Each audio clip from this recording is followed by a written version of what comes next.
আজকে সারাদিনে একটুও বেচা কিনা করতে পারলাম না। এরকম হইলে তো দোকান বন্ধ করে দেয়া লাগবে, ব্যবসাই করতে পারবো না। আজানের টাইমও হয়ে গিয়েছে, এখন কি করব আমি?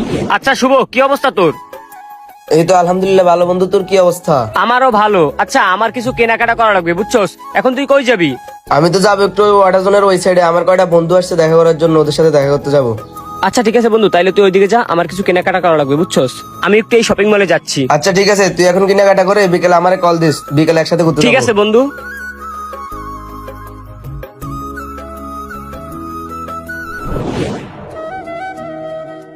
সালামু আলাইকুম ভাই। ভাই প্যান্ট হবে? ওয়ালাইকুম সালাম।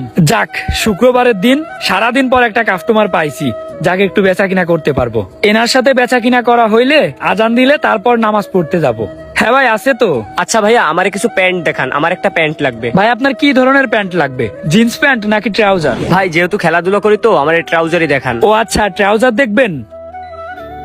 এই যে ভাই, এইটা দেখতে পারেন, এইটা অনেক ভালো হবে ভাই, কম দামের মধ্যে এটা ভালো আছে। আচ্ছা ভাই, এইটার প্রাইস কত? ভাই এইগুলার দাম তো তেমন একটা বেশি না, এইগুলা একটু কমা মাল।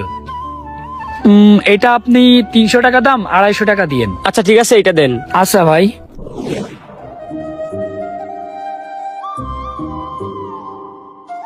আচ্ছা ভাই, এইগুলো একটু সাইডে রাখেন, আমার কিছু কাপড় লাগবে। আগে আপনি আমার কিছু টি শার্ট দেখান। আচ্ছা ঠিক আছে ভাই, একটু ওয়েট করেন, আমি দেখাচ্ছি। আজান দিয়ে দিছে, তাইলে তো তাড়াতাড়ি মসজিদে যাইতে হবে। আজকে আবার শুক্রবার, লেট করা যাবে না। আজকের নামাজটা একদমই মিস দেয়া যাবে না। ব্যবসা থাক, পরে করবে ব্যবসা, এখন আগে নামাজ পড়ে আসি।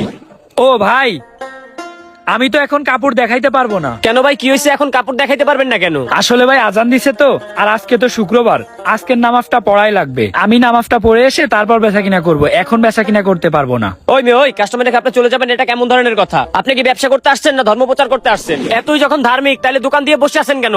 সারাদিন মসজিদে গিয়ে বসে থাকলেই তো পারেন, বেচা কিনা করার কোনো দরকার নাই। মসজিদে গিয়ে সারাদিন বসে থাকেন, যান। ভাই আসলে আমি নামাজ বাদ দিয়ে ব্যবসা করতে পারবো না।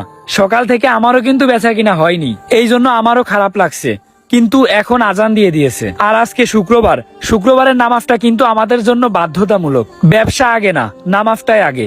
তাই ভাই এখন আমি ব্যবসা করতে পারবো না, আমি এখন যাই, নামাজটা পড়ে আসি। আরে ভাই, আজানটা তো মাত্র দিল, আপনি একটু পরে যান। সমস্যা কোথায় বুঝলাম না, আমার কাপড়টা দিয়ে যান। ভাই বুঝতেছেন না কেন? আপনাকে এখন কাপড় দেখাইতে গেলে অনেক টাইম লাগবে। আপনার কোনটা পছন্দ হবে, কোনটা হবে না, তারপর আবার টাকা পয়সার ব্যাপার আছে। ভাই এখন আমি দেখাইতে পারবো না, এমনিতেই শুক্রবারের নামাজটাই একটু আগে আগে যাওয়া উচিত। এখন আমি দেখাইতে পারবো না ভাই, আপনি পরে আইসেন, পরে আপনাকে সব কাপড় দেখাবো, কোনো সমস্যা নেই। ভাই আপনি যদি এরকম শুরু করেন, তাহলে আপনার দোকানে নেক্সট টাইম কোনো কাস্টমারই আসবে না। আপনি কাস্টমার রেখে নামাজের মূল্যটা বেশি দিয়ে দিলেন। আরে ভাই, নামাজ তো 2 একক তো না পড়লেও কোনো সমস্যা নেই, কিন্তু যে কাস্টমারটা চলে যাবে ওই কাস্টমারটা কি আর আপনারা পাবেন? আগে কাস্টমার দেখে তারপর নামাজ পড়তে যান। ভাই আপনার জ্ঞান আপনার কাছেই রাখেন, কাস্টমার আমার 1-2টা গেলে কোনো সমস্যা নেই। দরকার হয় আমার ব্যবসায় লাল বাতি জ্বলে যাক, তারপরও কোনো সমস্যা নেই। কিন্তু আমি এখন নামাজ কামাই দিতে পারবো না, কারণ রিজিকের মালিক কিন্তু আল্লাহ। আল্লাহ চাইলে সবকিছুই পারেন। দেখেন ভাই, আপনি যদি এখন আমাকে কাপড় না দেখান, আপনার ইগো নিয়ে থাকেন, তাইলে যে কাপড়টা নিচ্ছি এই কাপড়টাও নেবো না, আপনারটা আপনি রাখেন। আরে মেয়ে, আপনার মতো দোকানদারের কাছ থেকে কেনাকাটা করাই উচিত না, আইসি ইমানদারি দেখাইতে। ভাই আপনার আমার দোকান থেকে কাপড় নেয়ারও দরকার নেই, আপনার আমার দোকানে আসারও দরকার নেই, তারপরও আমার সমস্যা নেই। কিন্তু ভাই এখন আমি নামাজ কামাই দিতে পারবো না। ভাই এই পৃথিবীতে আমাদেরকে কে পাঠাইছেন? আল্লাহ তালাই পাঠাইছেন। তিনি চাইলে কিন্তু সবকিছুই পারেন। তিনি আমাদের পেটে ভাত জুটাইতেও পারেন, আবার আমাদের রিজিকের থেকে কিন্তু নিয়েও নিতে পারেন। আমি এখন কিছু টাকার লোভে পড়ে আপনার সাথে ব্যবসা করব? আল্লাহ না করুক, আল্লাহ চাইলে তো আমার এই ব্যবসা প্রতিষ্ঠানটা ধ্বংসও করে দিতে পারেন। এমনও তো হইতে পারে যে আমার দোকানে আর কোনো কাস্টমারই আসবে না, অন্যান্য দোকানে চলে যাবে। আল্লাহ চাইলে সবকিছুই পারেন। আর আমি যে এখন নামাজে যাব না, আমার যে পাপটা হবে, এই পাপের ভাগিদার কি আপনি হবেন? কখনোই হবেন না।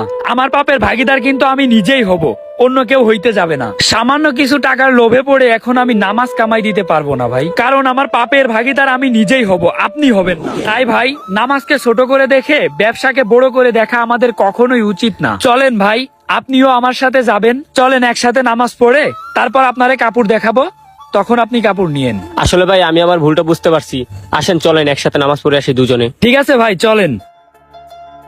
আমাদের কখনোই উচিত না কাজকে বড় করে দেখে নামাজকে অবহেলা করা, কারণ রিজিকের মালিক কিন্তু আল্লাহ। আল্লাহ চাইলে যেমন আপনার ধন দৌলত দিতেও পারেন, তেমন আবার কেড়েও নিতে পারেন।